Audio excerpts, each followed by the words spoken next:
भारताचा इतिहास म्हटलं की आपल्याला आठवतात जमिनीवरच्या लढाया, मोठी मोठी साम्राज्य. पण भारताच्या इतिहासाला एक दुसरी तितकीच महत्वाची बाजू आहे, ती म्हणजे समुद्राची. चला तर मग आज समुद्रावर राज्य करणाऱ्या दोन महान सत्यांची, चोल आणि मराठ्यांची अनोखी कहाणी जाणून घेऊया. आपल्याला शाळेत शिकवलं जातं की भारताचा इतिहास म्हणजे जमिनीवर लढलेली युद्ध, पाणीपत, प्लासी. पण हे चित्र खरं तर अर्धवटे. भारताच्या नशिबाची सूत्र समुद्राच्या लाटांवरही लिहिली गेली आहेत, आणि ज्यांनी या लाटांवर राज्य केलं त्यांनीच खरा इतिहास घडवला. आता इथेच सगळा खेळ आहे. या दोन्ही आरमारांची विचारसरणी, त्यांची फिलॉसॉफी पूर्णपणे वेगळी होती. चोलांकडे होती ब्लू वॉटर नेव्ही, म्हणजे काय तर महासागर ओलांडून दूर देशात जाऊन हल्ला करण्याची ताकद.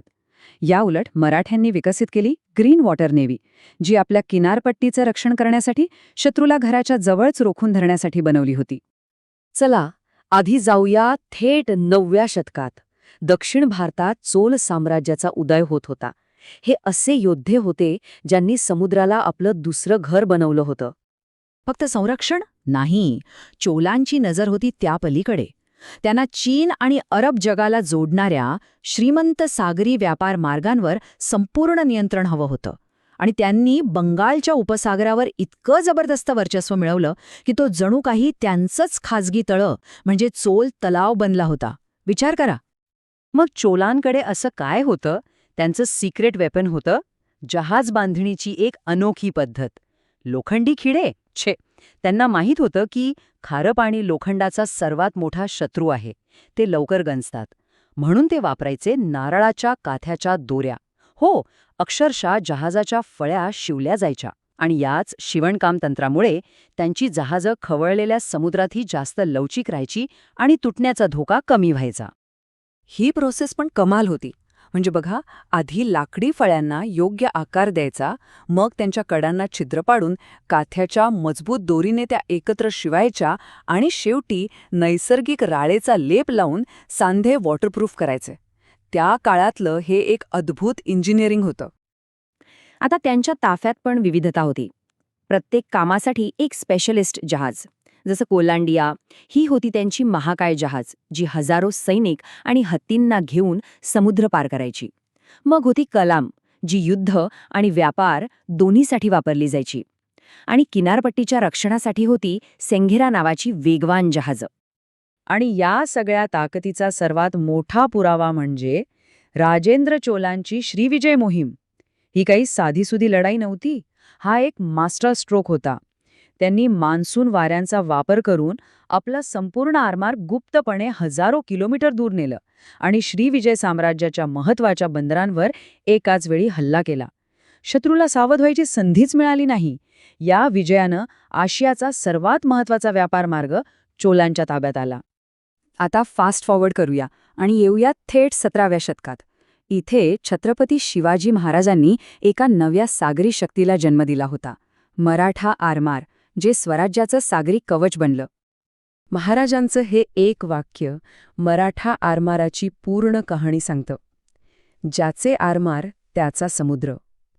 त्यांना हे पक्क माहीत होतं की जर आपलं स्वराज्य, आपली कोकण किनारपट्टी सुरक्षित ठेवायची असेल तर स्वतःचं शक्तिशाली आरमार हवंच. आणि याच विचारातून मराठा आरमाराचा जन्म झाला. मराठा आरमाराचा कणा होता गुराब.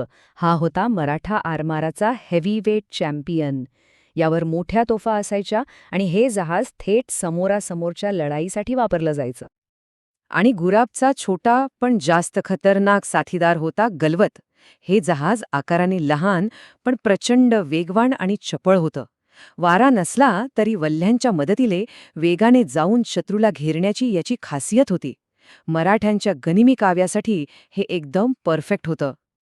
महाराजांची सर्वात मोठी देणगी म्हणजे गनिमी कावा, आणि त्यांनी हाच डाव जमिनीवरून उचलून थेट समुद्रात आणला. युरोपियन जहाजं मोठी होती, त्यांच्या तोफा शक्तिशाली होत्या, पण मराठ्यांनी आपल्या बुद्धीचा आणि भौगोलिक ज्ञानाचा वापर करून त्यांना मात दिली. त्यांची पहिली युक्ती तर अफलातून होती, उथळ पाण्याचा सापळा. कल्पना करा, मराठ्यांचं एखादं लहान जहाज मुद्दाम मोठ्या युरोपियन जहाजाला डिवचवतं आणि पळ काढतं. ते जहाज कोकणच्या अरुंद उथळ खाडीत शिरतं. त्याच्या मागे आलेलं ते मोठं जहाज उथळ काण्यात अडकतं, जमिनीला लागतं आणि मग काय, चारी बाजूनी गलवतं येऊन त्या असहाय जहाजावर हल्ला चढवतात. मराठ्यांची दुसरी युक्ती होती लांडग्यांच्या टोळीसारखा हल्ला. म्हणजे एका मोठ्या जहाजाशी एकटे न लढता अनेक लहान गलवतांनी त्याला चारी बाजूंनी घेरायचं. आधी त्याच्या सुकाणूवर आणि शिडांवर मारा करून त्याला जागेवरच थांबायला भाग पाडायचं आणि एकदा का ते जहाज निकामी झालं की मग गुराब पुढे येऊन अंतिम हल्ला करायचा. पण मराठ्यांची खरी ताकद फक्त जहाजांमध्ये नव्हती, ती होती त्यांच्या जलदुर्गांमध्ये. सिंधुदुर्ग, विजयदुर्ग हे किल्ले म्हणजे काय होते? हे होते 17व्या शतकातले स्टॅटिक एअरक्राफ्ट कॅरियर्स. हे फक्त संरक्षणाचे बुरुज नव्हते, तर हे आरमाराचे तळ होते. इथे जहाजांची दुरुस्ती व्हायची, रसद मिळायची आणि थकलेला आरमार सुरक्षित राहायचं. चला तर मग आता या दोन्ही सागरी योद्ध्यांना समोरासमोर उभं करूया. चोल विरुद्ध मराठा. दोघांची उद्दिष्ट, तंत्रज्ञान आणि रणनीती किती वेगळी होती ते पाहूया. हा तक्ता बघितला की सगळं चित्र स्पष्ट होतं. एका बाजूला चोल, ज्यांची होती ब्लू वॉटर नेव्ही, आक्रमक आणि विस्तारवादी. तर दुसऱ्या बाजूला मराठे, ज्यांची होती ग्रीन वॉटर नेव्ही, बचावात्मक आणि कल्पक. चोलांची शिवलेली जहाजं महासागर पार करण्यासाठी होती, तर मराठ्यांची लहान, वेगवान जहाजं कोकणच्या खाड्यांमध्ये लढण्यासाठी. चोलांनी आशियाई सत्तांना हरवलं, तर मराठ्यांनी प्रगत युरोपियन आरमारांना आव्हान दिलं. ही दोन्ही साम्राज्य आज अस्तित्वात नाहीत, पण त्यांनी जो सागरी वारसा मागे ठेवला आहे तो आजही तितकाच महत्त्वाचा आहे आणि आपल्याला मार्ग दाखवत आहे.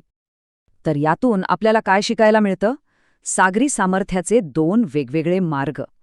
चोलांनी हे सिद्ध केलं की भारताकडे समुद्रापार जाऊन एक जागतिक महासत्ता म्हणण्याची क्षमता आहे, तर मराठ्यांनी दाखवून दिलं की साधनसामग्री कमी असली तरी बुद्धी, धाडस आणि योग्य रणनीतीच्या जोरावर बलाढ्य शत्रूलाही रोखता येतं. चोलांचा विस्तारवाद आणि मराठ्यांचा गनिमी कावा हे दोन्ही धडे आजही तितकेच महत्त्वाचे आहेत. आणि म्हणूनच आज जेव्हा आपण भारतीय नौदलाच्या ध्वजावर छत्रपती शिवाजी महाराजांची राजमुद्रा पाहतो, तेव्हा या महान इतिहासाची आठवण होते. हाच तो वारसा आहे जो आपल्याला सांगतो की भारताचं भविष्य आणि त्याची सुरक्षा समुद्राशी जोडलेली आहे.